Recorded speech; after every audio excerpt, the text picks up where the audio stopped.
warahmatullahi wabarakatuh.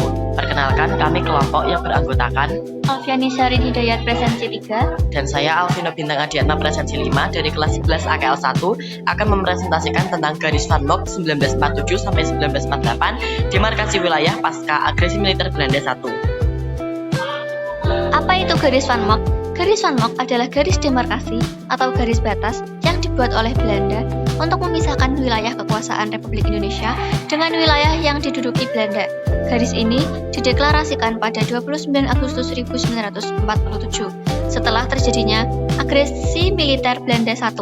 Nama garis Van Mock diambil dari Hubertus Van Mock yang saat itu menjabat sebagai Gubernur Jenderal Hindia Belanda.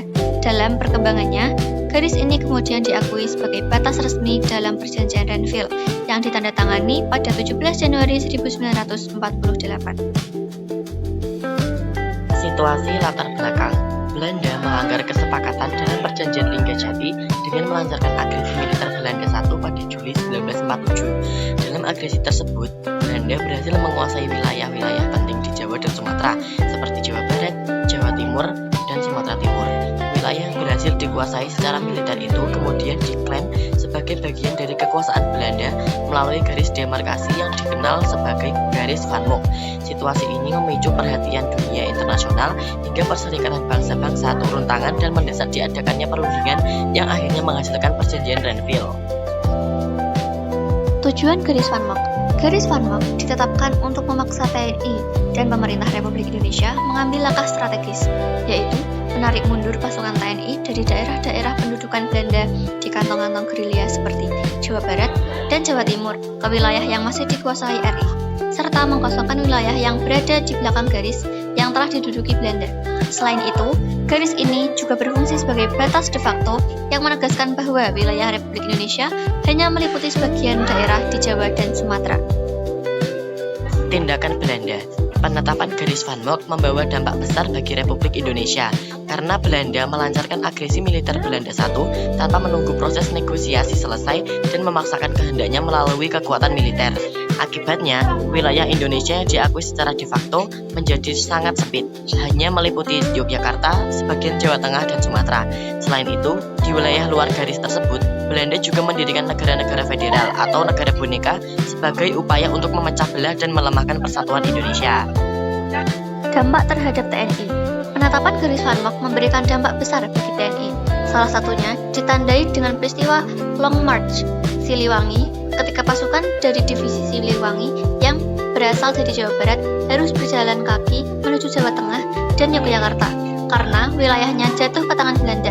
Akibatnya, posisi pertahanan TNI melemah karena kehilangan banyak basis strategis, serta mengalami kerugian berupa penarikan mundur, persenjataan, dan prajurit yang sempat menimbulkan demoralisasi pada tahap awal.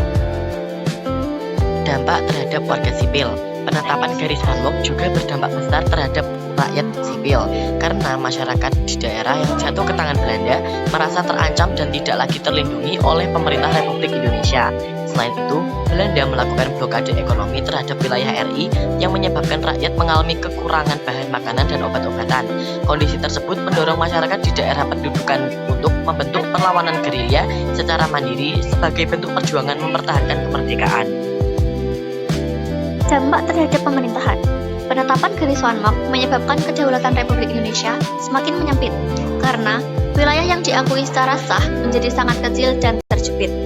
Pengakuan garis tersebut dalam Perjanjian Renville menimbulkan ketidakstabilan politik, memicu protes keras, dan berujung pada jatuhnya Kabinet Amir Sarifuddin.